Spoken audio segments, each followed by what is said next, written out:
Alright guys, it's Thursday morning, late morning. Just going out for a walk.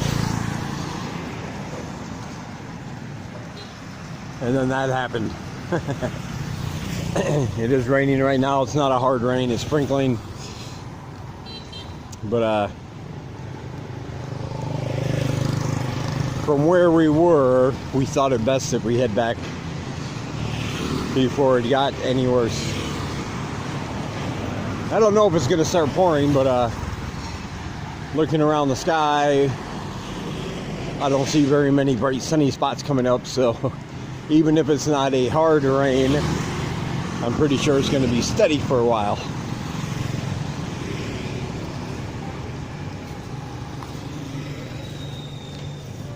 So yeah, we figured we'd head back. I had some questions. I'm going to give the best answers I can to those questions. Somebody asked how to go about finding the schools here in Sam Reap for a teaching job. How do you find the schools? How do you look for them? Where do you go? And that's really a hard thing because they're not really well advertised. You just kind of got to go around and look for them, but there are resources that make it easier. If you go to the website goingnomad123.com, goingnomad123.com. He was a teacher here in Sam Reap for over a year. His channel, Going Nomad, his YouTube channel, was very informative when I was still deciding to come over.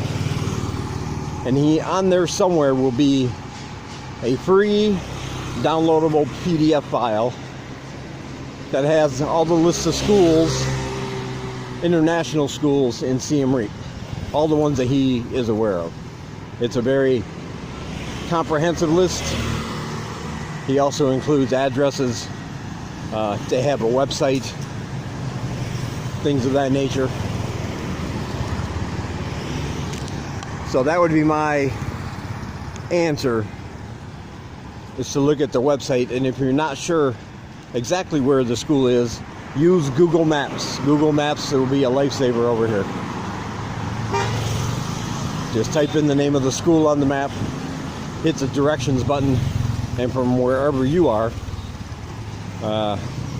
Google will point you in the right direction, tell you how far away it is, how many minutes it takes to walk, or by a vehicle, tuk-tuk, moto, whatever.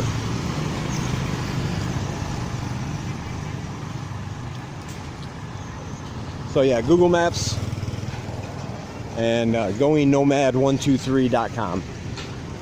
Download that file. That'll give you a great starting point for all the schools. Somebody else asked about the about if age is a factor in getting a teaching job here. Frankly, yes.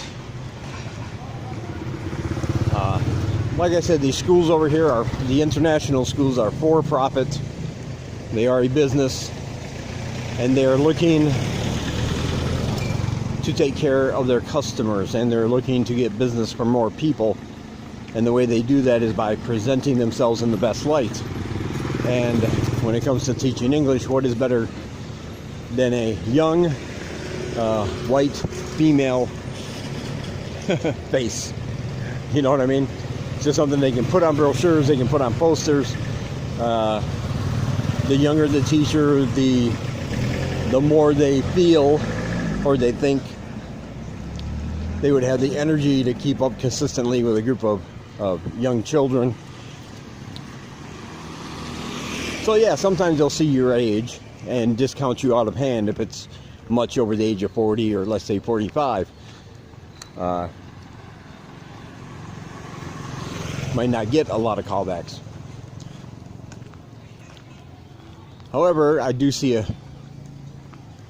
a trend in that changing. I've gone by some schools and seen several posters and billboards and things for schools, and they're advertising older teachers right in their advertisements. Older men, older ladies, foreigners, of course. And I think they're coming around to that. Just because you're young, you might have the energy, but do you have the knowledge? Because the most important thing is, of course, the education of the children. So you might look like somebody parents would want to pay to have teach your child, but if you don't have the knowledge of how to do that, and maybe you don't have quite the life experience to know how to handle certain situations, it could be disappointing for both you and the school. If you get in there and find out, I am really not prepared for this. So, you know, there's advantages to both being younger and being older. Like I said, it's at the discretion of the school. And a lot of times in their ads, they'll actually say, we're only looking for females, we're only looking for people up to the age of 30, that kind of thing. I know in the West that would be discriminatory and wouldn't happen, but here it's fairly common. But like anything else, that doesn't mean it's impossible. I'm just saying it does happen. It does happen. Come on up the stairs. Come on up the stairs. My next question was, why doesn't Sang like eggs? I don't know. I don't think it's not that she doesn't like them. As a matter of fact, she buys them and fries them. I think what she doesn't like is the yolk. Hello. Hello. Say hello. Hello. Hello. No? I think she doesn't like the yolk, because a fried egg on top of noodles she won't eat if it's got the yolk. But she fries eggs here. Hello. She fries the eggs here, but they're more scrambled, or what I would call like hard fried, not runny at all, no yolk. And she mixes them in with the noodle dishes. So yeah, I think she likes eggs. She just doesn't like them the way they prepare them at a restaurant. Also, I had a question about my apartment. I did make an apartment video. It should be down below somewhere, like way below. So, but I'll give you a quick tour just to let you know. I pay $170 a month.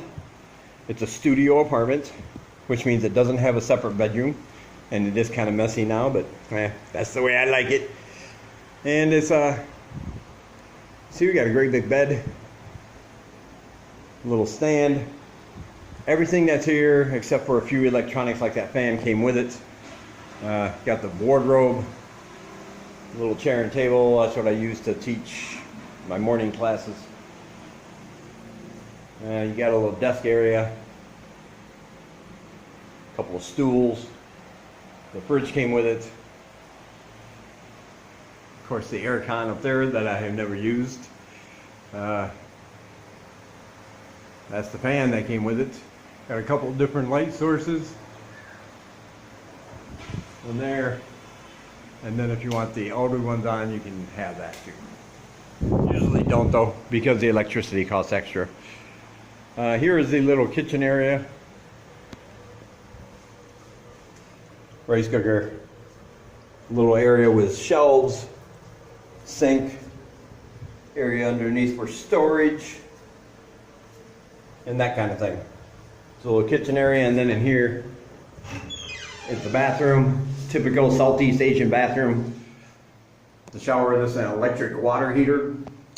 So we don't have hot water, but when you turn this on, when you turn that on, and then you would turn on the water, you would get hot water. As it comes up through the pipes, it heats it up. The shower's not separate from anything. It's right here in the, right in the bathroom. So the floor gets clean every time you take a shower. Yay!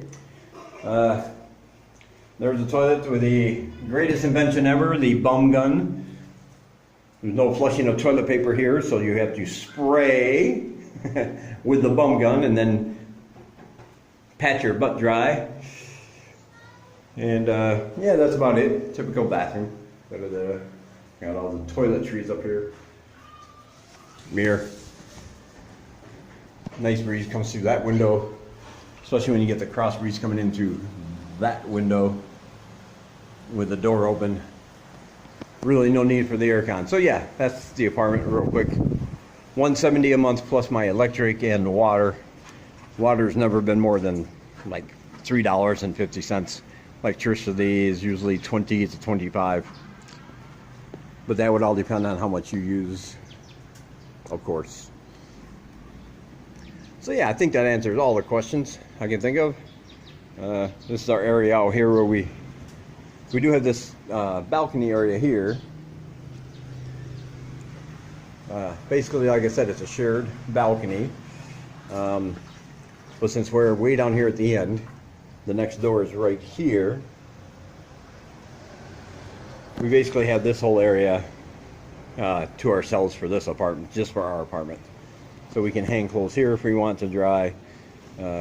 We also got the rack that the neighbors that moved out of there gave us when they left. So we use that, but if that's full, put the clothes out here to dry. Yeah, that answers all the questions. We'll be going back out later once it decides to clear up a little bit. Hopefully it won't rain. And I'll talk to you then. Alright guys, it's now Friday morning. But, oh, sorry about that. A little bit after 10 o'clock. On my way to work. And I realized looking through my comments that there are a couple more questions that I'm going to answer to the best of my ability. Remember to keep in mind that everything I say is only based on my own experience. Other people might have different experiences. Because there are some things where there are really no hard and fast rules. It all depends on circumstances and different outside factors. But the first one is about needing a proof of ongoing flight out of a country when you first come here to get your initial visa. If you're coming here and plan on getting a tourist visa, yes. From what I understand, you will need proof of onward flight. They want to know when you're going to be leaving the country to make sure it does not exceed the 30 days. So you will probably have to show proof that you have some form of transportation out of the country, whether it's by a bus, a boat, a plane. But you will probably need all that when you arrive. If you're coming here on an EB or an EG visa for work,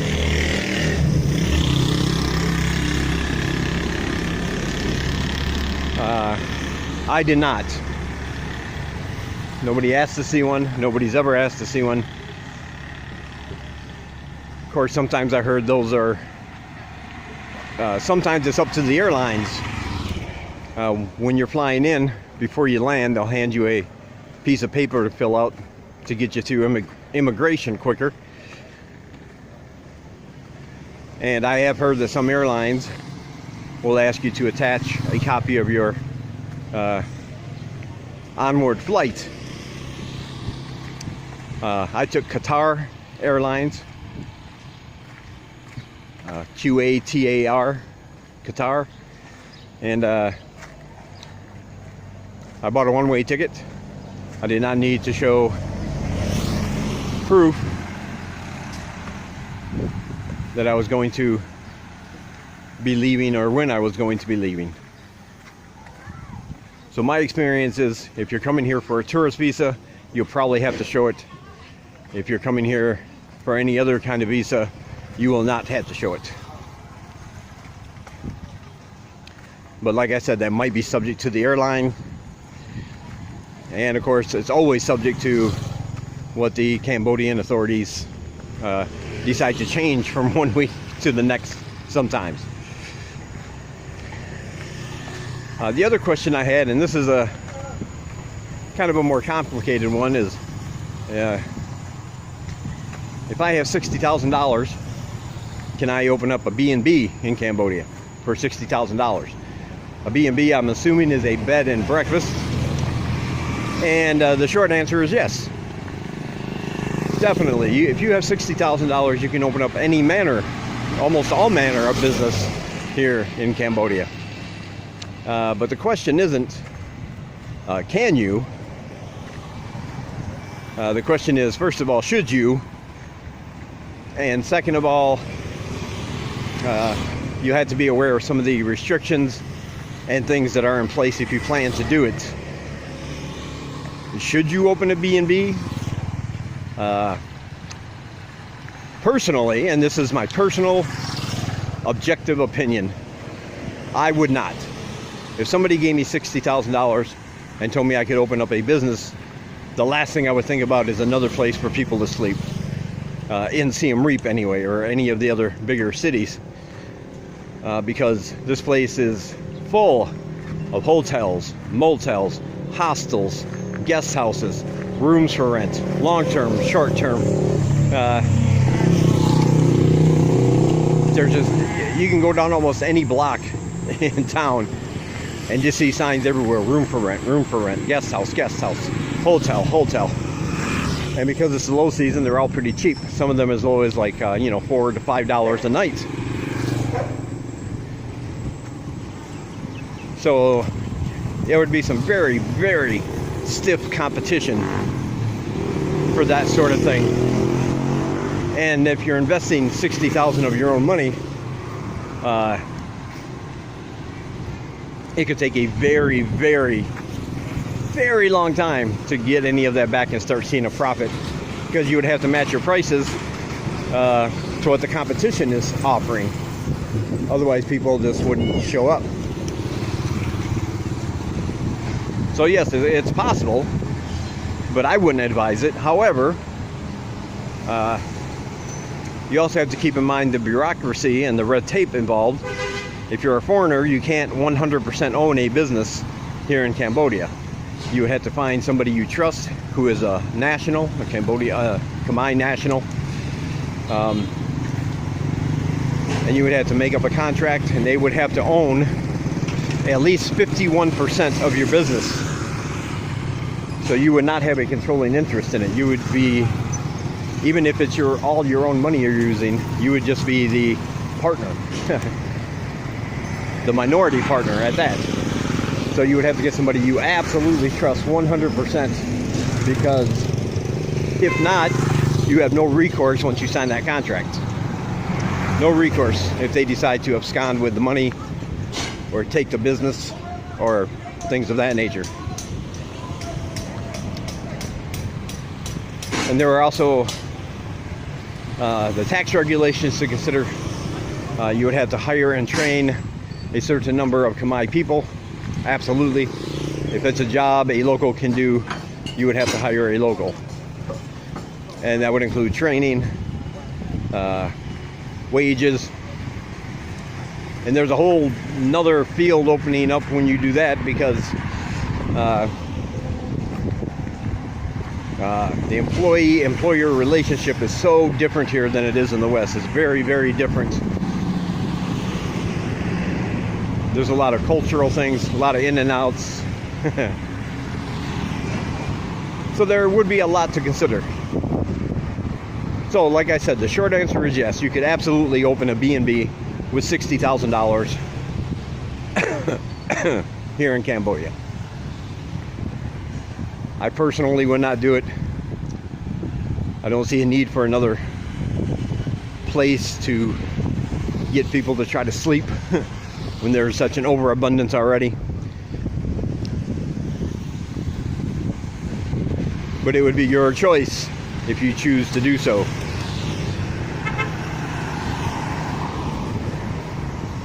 And I think that answers all of the questions I got.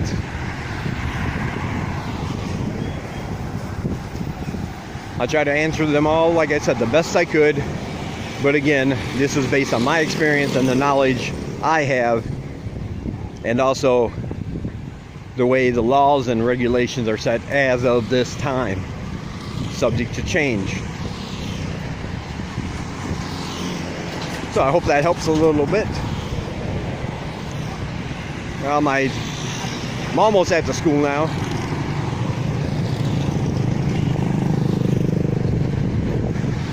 You can probably hear the breeze in the microphone. I do appreciate the fact that it's nice and breezy today. I'm not sweating too much. The sky does look like it might want to start raining at some point. But like I said, I've been lucky so far. It's rained almost every Friday when I go to work, but usually it's done by the time I get out of work. So far, no rain on walking to or from work so far. And let's hope it stays that way. Construction going on there.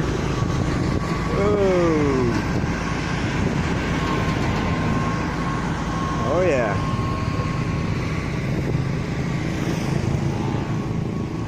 Doing some heavy lifting.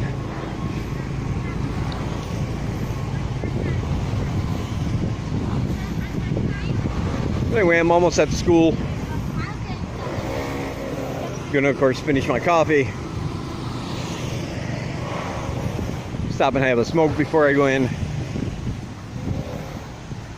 So I'll talk to you guys in the next one.